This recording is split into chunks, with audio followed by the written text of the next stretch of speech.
नमस्कार, आपका स्वागत है इस पॉडकास्ट में। आज हम बात करेंगे कि आखिर हमास बना कैसे।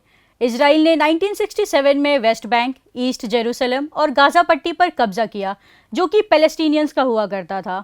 इसके बाद पैलेस्टीन लिबरेशन ऑर्गेनाइजेशन, जिसको यासिर अराफात लीड कर रहे थे, उन्होंने पूरे पैलेस्टीन को आज़ाद कराने की कसम खाई और फिर इजराइल के खिलाफ गुरिल्ला वॉर शुरू कर दिया। आज हमारे साथ हैं farmer war and conflict journalist Sanjay Ahirwal, जो यासिर अराफात से मिल चुके हैं। तो संजय, क्या आप हमें बता सकते हैं कि पीएलओ की सिग्निफिकेंस क्या है पैलेस्टाइन के आज़ादी की लड़ाई में? देखिए, सबसे पहले मैं आपको ये बताना चाहता हूँ कि पैलेस्टाइन और इजराइल की जो कॉन्फ्लिक्ट चल रहा है, ये विश्व का सबसे पुराना कॉन्फ्लिक्ट है। ये 1948 से चल रहा है, जब जूस को निकाला गया जर्मनी से और उनके लिए कोई रहने की जगह नहीं थी, तो ब्रिटिश ने बोला कि उनको यहाँ पर ला के रखते हैं। उस समय तक ये पैलेस्टीनियन रहते थे यहाँ पर, और उस समय बात हुई कि दो कंट्री बन जाएगी, जूस रह लेंगे एक कंट्री में, पैलेस्टीनियन रह लेंगे। कभी हुआ नहीं ऐसा। धीरे धीरे करके जूस ने पूरा का पूरा पैलेस्टाइन, जो पैलेस्टाइन वो कहा जाता था, इजराइल बन गया, उसमें पूरा कब्जा कर लिया। उसको छुड़ाने के लिए जो रेजिस्टेंस हुआ, वो लड़ाई पीएलओ ने लड़ी, यानी पैलेस्टीनियन लिबरेशन ऑर्गेनाइजेशन ने। और लेकिन वो एक पॉलिटिकल फ्रंट था। पॉलिटिकल फ्रंट में वो कोशिश कर रहा था कि हमारे लिए पैलेस्टीनियन लोग जो हैं, उनके लिए भी एक छोटी सी कंट्री होनी चाहिए जिसमें वो रह सके। तो मुस्लिम ब्रदरहुड उस टाइम पे एक्टिव था, उनका क्या रोल था? मुस्लिम ब्रदरहुड का ये था कि वो इजिप्ट से आए थे। मुस्लिम ब्रदरहुड एक सोशियो रिलीजियस बॉडी थी, जो कि काम कर रही थी इस्लाम को फैलाने में गाज़ा पट्टी पे। लेकिन उनका कोई ऐसा रोल नहीं था पॉलिटिकली पीएलओ जो था वो काम कर रहा था। लेकिन मुस्लिम ब्रदरहुड धीरे धीरे करके पीएलओ कमज़ोर होता गया, क्योंकि पीएलओ का लोगों को लगने लगा कि पीएलओ उनको जो वो था वहाँ पर रहने के लिए जो जगह थी वो दिला नहीं पा रहा है, इजराइल उनकी बात नहीं मान रहा है। तो मुस्लिम ब्रदरहुड जो है वो बदल गया हमास में। धीरे धीरे हमास वैसे ही बढ़ा, और हमास ने शुरू में उनका कोई पॉलिटिकल एजेंडा नहीं था। उनका एजेंडा ये था कि पीएलओ जो है वो दिला नहीं पा रहा है शांति प्रिय लड़ाई करके, तो हम आर्म्ड रेजिस्टेंस करेंगे और इजराइल के खिलाफ एक जंग छेड़ेंगे, ताकि हमको जो हमारी जगह है, राइटफुल जगह है जो पैलेस्टीनियन के रहने की, वो हमें मिल सके।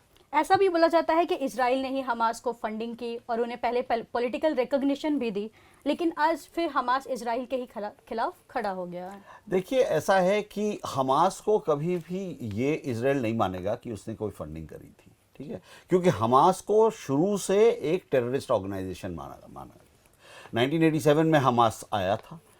पहली इंतिफादा जब हुई थी, उसके बाद से हमास आगे बढ़ा है, और हमास का यही काम था कि टेरर अटैक करता था वो इजराइल के अंदर, चाहे सुसाइड बॉम्बिंग हो, चाहे इजराइल के तरफ किसी तरह इजराइल को परेशान करने के लिए।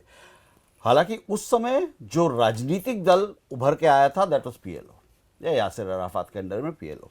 और पीएलओ चाहता था कि गाज़ा में उनकी सरकार बनी रहे और वेस्ट बैंक में भी उनका दबदबा रहे। लेकिन पीएलओ को नीचे करने के लिए ये बात हुई, यासिर अराफात का असैसिनेशन हुआ, और हमास को, चाहे वो आप जो कह रही हैं, मेरे पास इसके सबूत नहीं है और ना ही इजराइल मानेगा कि इजराइल ने बढ़ावा दिया हमास को कि पीएलओ नीचे जाए थोड़ा। तो अब ये हो गया है कि हमास की वहाँ पे सरकार रही है, लेकिन हमास का एक गुट जो है वो दावा करके गुट है, जो गुट करता है सोशियो पॉलिटिकल काम, और दूसरा गुट जो है वो आर्म्ड रेजिस्टेंस, यानी कि वो टेरर फैलाने वाला काम जो हमास का अभी अटैक हुआ है, वो उस गुट ने किया है। तो is there a pattern in world politics? क्योंकि यही हमें अफगानिस्तान में भी होते हुए दिखता है, जो तालिबान के साथ हुआ, वही हमें हमास के साथ यहाँ पैलेस्टीन में होते हुए दिख रहा है। See, I don't know whether you can draw a parallel between Taliban and PLO and Hamas, but ये ज़रूर है कि वहाँ पर बहुत ही कॉम्प्लिकेटेड सिचुएशन है। ये कॉम्प्लिकेटेड सिचुएशन आप मान सकती हैं कि ये अफगानिस्तान में है, कश्मीर में भी है। कई एक ऐसे ये जो वहाँ पे काम करने वाले लोग हैं, कई एक पार्टियाँ हैं, कई एक देश हैं जिनका अपना अपना एजेंडा होता है। जैसे ईरान का एजेंडा है, जैसे जॉर्डन का एजेंडा है, जैसे इजिप्ट का एजेंडा है, जैसे सीरिया का एजेंडा है, जैसे रशिया का एजेंडा है, चाहे अमेरिका का एजेंडा हो गया, और साथ में कौन है? पैलेस्टाइन और इजराइल। तो अपने अपने तरीके से उसकी मान लीजिए ये कठपुतलियां हैं और उसका तार लोग जो पावरफुल लोग हैं वो खींच रहे हैं। जी, जो मूसा अबू मार्जूक हैं, जो हमास के सीनियर लीडर हैं, उन्होंने कहा कि अमेरिकन्स, यूरोपियंस, बाकी सबसे बात करने के बाद भी उन्हें पैलेस्टाइन के हक के लिए कोई पॉजिटिव सॉल्यूशन नहीं मिल पाया। इट्स यूनिवर्सल ट्रूथ कि सारी कंट्रीज अपने फ़ायदे के लिए सोचते हैं, लेकिन अगर हम कंट्रीज के सेल्फ इंटरेस्ट को साइड रख के देखें तो कोई पॉसिबल सॉल्यूशन जो निकल सकता है इन दोनों के बीच? देखिए, जहाँ तक कंट्रियों की बात है तो सब कंट्री अपने स्ट्रेटेजिक इंटरेस्ट के बारे में सोचती है, ठीक है। नाउ अमेरिका को लगता है, बाइडेन को लगता है कि इस समय जो बाइडेन का या अमेरिका का जो स्ट्रेटेजिक इंटरेस्ट है वो इसराइल को सपोर्ट करने में, तो इसराइल को पूरी तरह सपोर्ट कर रहा है। इसराइल को यहाँ तक सपोर्ट कर रहा है वो कि उसने 2-2 नौसैनिक बेड़े भेजे हुए हैं, 2000 सैनिक उतारे हुए हैं उसने। तो ये बात बिल्कुल सही कह रहे हैं वो कि सन 48 से पैलेस्टीनियंस जो हैं वो लड़ रहे हैं। अब देखिए हालात क्या हैं।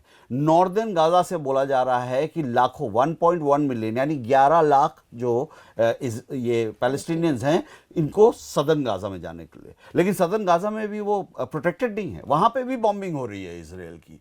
तो इस समय देश में या विश्व में इस तरह की स्थिति बनी हुई है कि कभी भी ये बारूद के उस पर बैठे हुए हैं हम लोग कि कभी भी ये एस्केलेट कर सकता है, क्योंकि सिर्फ एक ईरान को अंदर आना है या ईरान को वहाँ से एक मिसाइल दागना है। क्योंकि देखिए कहाँ पर है इसराइल, चारों तरफ से घिरा हुआ है। जॉर्डन है एक तरफ, जॉर्डन तो चलिए यूएस का दोस्त है, इजिप्ट यूएस का दोस्त है, लेकिन सीरिया में रशिया है, ठीक है। लेबनान में हिजबुल्लाह बैठा हुआ है, तो हिजबुल्लाह के पास ईरान का सपोर्ट है, तो और बगल में है इसराइल के। तो ये जो एस्केलेशन है कभी भी हो सकता है। अब इसको कैसे रोक करके और मासूम लोगों की जो हत्या हो रही है गाजा, नॉर्दर्न गाजा में या सदर्न गाजा में, उसको कैसे रोका जाए, ये सबसे इंपॉर्टेंट होना चाहिए यूएन के लिए भी, लेकिन कोई इसके बारे में सोच नहीं रहा है।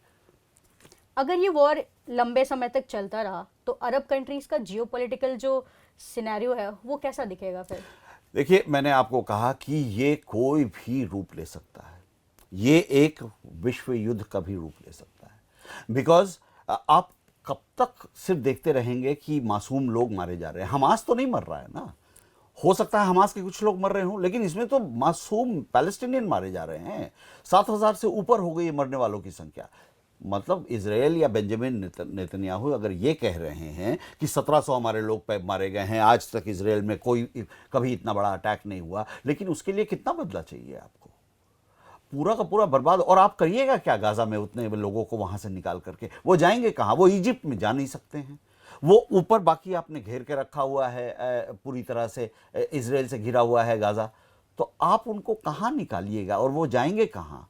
और उसके बाद क्या? आपने हमास को हटा दिया वहां से, लेकिन Hamas is the ruling party, तो फिर कौन रूल करेगा उसको? इजराइल रूल करेगा। This is what my next question is कि अगर इजराइल ने पूरे हमास को खत्म कर दिया, पूरा गाजा पट्टी खत्म कर दिया, तो उसके बाद वो करेंगे क्या? क्या वो उस पर रूल करेंगे या वो कुछ नया कुछ उस पर रेडी करेंगे? देखिए, मुझे हमेशा ये लगता है कि ये एक लंबी ये जो पूरा का पूरा घटनाक्रम हुआ है, इससे उस इलाके में आतंकवाद बढ़ेगा ही।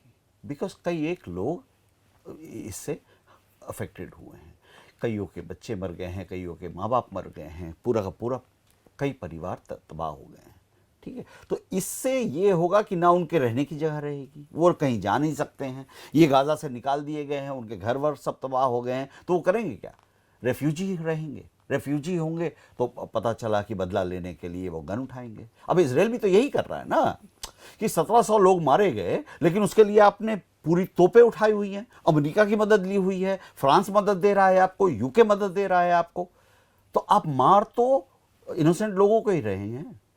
तो हमास ने भी यही किया था, लेकिन हमास, याद रखना चाहिए हमको, कि एक टेरर ऑर्गेनाइजेशन था, उस पर कोई कानून लागू नहीं होता है। उसका काम ही यही था कि उसने एक बड़ा धमाका करना था ताकि पूरी दुनिया हिल जाए उससे कि देखिए हमास ने ये कर दिया है और कितने वो ब्रूटल हैं। अब हमको क्या लगता है कि पूरी की पूरी दुनिया जो है ना उस ट्रैप में आ गई है, और अब इजराइल जो कि यूएन में भी है, एक देश है जिस पे सारे कानून लागू होते हैं, वो देखिए क्या कर रहा है। उसको कोई देखने वाला नहीं है, कितने लोगों को मार रहा है, मासूम लोगों को मार रहा है। उसको तो रोकना चाहिए। ये युद्ध कहीं तो रुकेगा या फिर बड़ा युद्ध बन जाएगा, बड़ा युद्ध मतलब विश्व युद्ध, तो उसको फिर रोकना और मुश्किल होगा, जिसमें सिर्फ मासूमों की ही जान जाएगी। ज्यादातर ये देखिए गरीब लोग, मासूम लोग यही मरते हैं, और क्या है, यही दुनिया की रीत है। गलती किसी की भी हो, लेकिन सहना और जी हाँ, तड़पना मासूमों वह को ही बस है। यही है कि वही हो रहा है इस समय। और हजारों तो अभी नहीं बोलेंगे, लेकिन 100 की संख्या में तो लोग तो मर ही रहे हैं। Thank you very much Sanjay इस पॉडकास्ट में शामिल होने के लिए। आज हमें पता चला कि कैसे पावरफुल कंट्रीज छोटे और मार्जिनलाइज्ड ग्रुप को फंड करके इस्तेमाल करती हैं और इंस्टेबिलिटी क्रिएट करके उन्हें टेररिस्ट घोषित कर देती हैं। हम इजराइल और पैलेस्टीन से मीलों दूर बैठे हैं और एक तरफा इंफॉर्मेशन सुन के साइड ले रहे हैं, जबकि हमारा काम दोनों देश के लोगों को साथ लाना है, ना कि आधी अधूरी जानकारी लेकर नफरत फैलाना। गलती चाहे किसी की भी हो, एंड में सफ़र आम आदमी ही करता है। घर उनके टूटते हैं, परिवार उनका बिछड़ता है। आज के लिए इतना ही। अब मिलते हैं अगले पॉडकास्ट में कुछ नई जानकारी के साथ।